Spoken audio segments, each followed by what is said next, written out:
2023년 2월 25일에 입식격투기의 최강자라 불리는 저승사자 명현만 선수와 MMA 종합격투기에서 엄청난 파괴력을 보여주는 로드FC 미들급 챔피언 황인수 선수가 맞붙었습니다. 국내 최강자를 향한 황인수 선수의 명분하에 명현만 선수가 이 도전을 받아들여 경기장은 팔각 케이지였지만 룰은 명현만 선수의 주 무대인 킥복싱 룰로 진행하게 되었습니다. 심지어 명현만 선수가 헤비급이었고 황인수 선수는 두 체급 아래인 미들급이었음에도 불구하고 경기 체급은 둘 다 체중 감량이 거의 없는 무제한급으로 결정이 되었는데 경기 당일 명현만 선수의 체중이 약 20kg 정도 더 높은 상태였다고 합니다. 이렇듯 전반적인 상황으로 보나 지금까지의 전적으로 보나 명현만 선수의 압도적인 승리가 예상되는 경기였습니다. 그러나 이 경기가 이후 엄청난 논란을 불러일으킨 이유는 황인수 선수가 여러가지 불리한 상황 속에서도 3라운드에 TKO로 승리를 했기 때문입니다. 황인수 선수는 단순히 경기에서 이긴 것뿐만 아니라 불리한 체급과 룰 안에서 국내에서 더 이상 적수가 없다고 평가되는 명현만 선수를 수차례 다운시키고 타격적인 면에서 완전히 압도하는 엄청난 모습을 보여줬습니다. 수많은 격투기 관계자와 팬 그리고 스포츠 베팅을 하는 전문가들까지도 놀라지 않을 수 없는 결과였습니다. 그런데 경기 이후 인터뷰를 하는 과정에서 이 결과를 받아들이지 못하는 일부 팬들로부터 황인수 선수의 핸드랩이 수상하리만큼 두껍다는 의혹이 제기되었는데 심지어는 붕대를 감을 때 석고를 넣은 것이 아니냐는 주장으로 불거지게 되었습니다. 명현만 선수는 입식 격투기뿐만 아니라 MMA 종합격투기에서조차도 자신보다 더 크고 강한 상대와 싸워도 이 정도로 심각한 부상을 입은 적이 없었는데 이 경기로 인해 얼굴뼈와 코가 부러져 수술대에 올랐을 정도였기 때문에 이 논란은 더 증폭되어 버린 것입니다. 로드FC 대회사의 공식 규정에는 한 손마다 너비 1인치 약 2.5cm의 수술용 테이프를 10피트 약 3m 이하로 제한한다고 명시되어 있기 때문에 특정 부분을 어떻게 강화하는지에 대해서는 구체적으로 정해진 것이 없다고 보여지기도 합니다. 결국 선수 당사자와 로드FC 대회사 측의 해명을 통해서 이 주장이 사실이 아니라는 것을 밝혀냈지만 이로 인해 핸드랩을 감는 방식이 마치 석고를 넣은 것과 같은 파괴력을 만들어낼 수 있다는 문제를 여전히 남긴 채 논란을 이어가고 있습니다. 지금까지 얘기한 내용들을 바탕으로 오늘의 주제를 몇 가지 정리해 보겠습니다. 첫 번째, 주먹이 단단할수록 펀치력이 더 강해질까? 두 번째, 강력한 타격을 만들어내는 세 가지 원리. 세 번째, 그 능력은 어떻게 기를 수 있을까? 그리고 이 주제에 대해서 하나씩 자세히 풀어보도록 하겠습니다. 우리가 이 주제에 대한 답을 찾기 전에 먼저 고려해야 할 사항이 두 가지 있습니다. 첫 번째는 글러브입니다. 앞서 언급한 경기가 킥복싱 룰로 이루어졌기 때문에 두 선수가 착용한 글러브는 MMA용 오픈핑거 글러브가 아닌 복싱, 킥복싱용 글러브였다는 점입니다. 각 체급마다 사용하는 크기가 다르지만 한눈에 보더라도 오픈핑거 글러브와 복싱, 킥복싱용 글러브는 두께에서 많은 차이를 보여주고 있습니다. 일반적인 복싱용 글러브는 맨주먹에 비해 약 20에서 25% 정도 충격을 줄여주는데 이를 통해 선수의 손을 보호하고 상대방의 외상을 줄이는 역할을 합니다. 그리고 양 선수의 두 주먹은 이 두툼한 복싱 글러브로 둘러싸여 있었습니다. 글러브를 착용하지 않고 핸드랩만 감은 채 싸우는 룰이 아니었기 때문에 붕대로 인한 주먹의 단단함은 펀치력에 큰 영향을 주지 못합니다. 그렇기 때문에 주먹 위에 어떤 식으로 붕대를 감던 또 얼마나 강화된 효과를 만들어내던 간에 그 충격은 글러브의 두께로 인해 온전히 전달되지 않는다는 뜻입니다. 핸드랩과 글러브는 선수의 주먹에 가해지는 충격을 덜어줄 뿐 상대에게 전달되는 데미지에 직접적인 영향을 주지 않기 때문입니다. 손의 뼈들은 작은 크기임에도 불구하고 아주 단단하고 강한 편에 속합니다. 주먹은 그 자체만으로도 충분한 파괴력을 만들어낼 수 있다는 뜻입니다. 특히 주먹과 손목이 적절하게 정렬된 상태에서는 아주 큰 힘을 전달하는 무기가 될 수 있습니다. 예를 들어 풍선처럼 말랑말랑한 물체 위에 석고를 발라 그것을 휘둘러 충격을 준다면 그 물체에 보강된 외형으로 인해 더 큰 충격을 줄 수는 있겠지만 주먹처럼 원래 단단한 구조를 가지고 있다면 이러한 외부 보강이 있더라도 그 결과에 큰 차이를 나타내지 못합니다. 오히려 펀치력에 더 큰 영향을 주는 것은 주먹의 단단함보다 꺾이지 않고 충격을 견뎌주는 손목과 팔꿈치 그리고 어깨 관절의 복합적인 힘일 것입니다.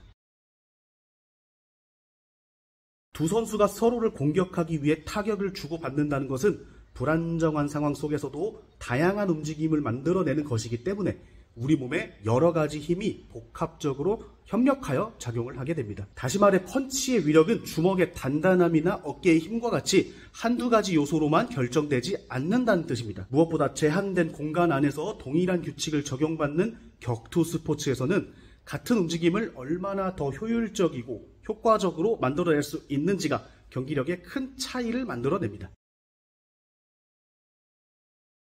지면 반발력은 물리학적으로 펀치의 파워를 설명해주는 아주 중요한 원리 중의 하나입니다. 이것은 뉴턴의 제3법칙, 작용과 반작용의 법칙을 바탕으로 합니다. 사람이 지면을 밟고 힘을 가할 때 지면으로부터 그 힘과 동일한 크기의 반작용을 얻게 되는데 이 힘을 지면 반발력이라고 합니다. 격투기나 복싱에서 강력한 펀치를 던질 때 하체가 지면을 밀어내면서 생성된 반발력이 상체로 전달되어 주먹에 실리게 되는 원리입니다. 한 연구에 따르면 엘리트 복서들이 지면을 밀어내어 발생시키는 하체의 힘은 펀치력의 약 40에서 60%를 차지합니다. 이 수치만으로도 하체에서 시작된 힘이 상체를 통해 주먹으로 전달되는 과정에서 상당한 비중을 차지한다는 것을 알 수 있습니다. 복서들이 펀치를 할 때 하체에서 생성하는 힘은 다른 스포츠 선수들과 비교할 때 상당히 강력한 편에 속합니다. 축구 선수들은 강하게 공을 찰 때 약 1800에서 2200 뉴턴의 힘을 사용합니다. 농구 선수들은 점프를 할 때 약 2000에서 2500 뉴턴의 힘을 발생시킵니다. 야구 선수들은 공을 던질 때 약 1700에서 2000 뉴턴의 하체 힘을 사용합니다. 이 간단한 비교만으로도 복서들이 강한 펀치를 만들어내기 위해 하체에서 발생시키는 힘이 아주 크다는 것을 알 수 있습니다. 다른 한 연구에서는 펀치의 파워와 지면 반발력 사이에 강한 상관관계를 수치적으로 입증하였습니다. 연구 결과 지면 반발력과 펀치력 사이의 상관계수는 99로 이는 거의 완벽한 상관관계를 의미합니다. 즉 하체에서 발생한 지면 반발력이 클수록 펀치의 충격력이 매우 강하게 증가한다는 것을 나타냅니다. 몸통의 회전력은 하체에서 생성된 에너지를 상체로 전달하는 중계 지점 역할을 합니다. 이 힘은 펀치에서 생성되는 힘의 약 38에서 42%를 차지할 정도로 중요한 요소입니다. 이 회전은 관성의 원리를 이용해서 몸 전체의 에너지를 집중시켜 펀치력으로 전환하는 역할을 합니다. 그리고 몸통의 회전력이 제대로 작동하기 위해서는 코어 근육이 중요한 역할을 하게 됩니다. 근전도 연구에 따르면 몸통 회전 시 복부와 척추 주변의 근육들이 고도로 활성화되는데 이 근육들이 펀치력의 약 30-40%를 담당한다고 보고되었습니다. 몸통의 회전력이 제대로 발휘되지 않으면 하체에서 생성된 힘이 상체로 전달되지 못하고 이로 인해 효율적인 타격을 할 수 없게 됩니다. 상체의 넓은 회전 가동 범위와 함께 효율적인 몸통 회전력은 더 빠르고 강한 펀치를 만들어줄 것입니다. 손목과 어깨의 안정성은 강력한 타격을 마지막으로 전달하는데 가장 중요한 요소입니다. 펀치 시 힘의 손실을 최소화하기 위해서는 손목과 어깨의 구조적 안정성과 근육의 기능적 역할이 필수적입니다. 펀치가 맞닿는 순간 손목과 팔꿈치 그리고 어깨 관절에 적절한 저항이 받쳐주지 않는다면 펀치의 힘이 손실되거나 관절의 부상으로 이어질 수 있습니다. 한 연구에서는 손목의 최대 강도를 등척성 조건에서 평가하였고 펀치력이 높은 선수들이 견디는 힘, 즉 저항 강도가 뛰어나다는 결과를 보였습니다. 어깨 역시 펀치의 마지막 단계에서 팔을 통해 힘을 전달하는 중요한 역할을 합니다. 어깨는 여러 가지 근육과 관절로 이루어진 복합 구조인 만큼 다양한 각도에서 저항을 이겨낼 수 있는 힘이 필요합니다. 특히 회전근개는 4개의 근육으로 구성되는데 이 근육들이 강할수록 어깨 관절이 안정적으로 유지되면서 펀치할 때 발생하는 충격을 효과적으로 흡수하고 전달할 수 있게 됩니다. 하체에서 발생한 힘이 몸통을 통해 회전되며 팔과 손목으로 전달될 때 어깨는 팔의 움직임을 안정적으로 지원하고 손목은 그 충격을 전달하는 최종 단계 역할을 하게 됩니다.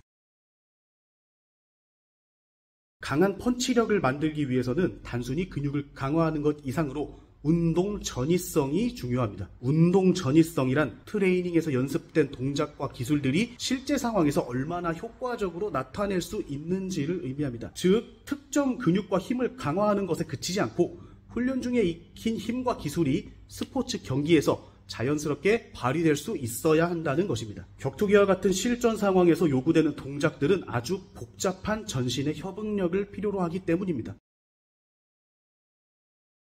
하체의 폭발력은 지면에서 생성된 힘을 주먹으로 전달하는 첫 번째 단계입니다. 이를 위해 양발로 땅을 밀어내는 고전적인 방식의 스쿼트보다 한 발을 주로 사용하는 스플릿 스쿼트가 아주 효과적인데, 정면으로 펀치를 날리는 동안 앞뒤로 위치한 두 다리가 견고한 버팀목 역할을 하기 때문입니다. 벤치에 뒷발을 올리고 수행하는 전형적인 불가리안 스플릿 스쿼트 대신 뒷발을 바닥에 고정하는 방식으로 지면을 단단하게 딛고 밀어내는 힘을 함께 강화할 수 있습니다. 또한 안정적으로 양손의 덤벨을 들기보다 같은 무게의 덤벨을 하나로 합쳐서 한 손에 들게 되면 몸이 한쪽으로 기울어지는 것을 견뎌내려는 몸통의 저항 능력까지 자연스럽게 함께 기를 수 있게 됩니다. 이 상태에서 수행하는 스플릿 스쿼트야말로 운동 전이성 측면에서 강한 펀치력을 만들어내는 가장 큰 힘의 원천이 된다고 볼 수 있습니다.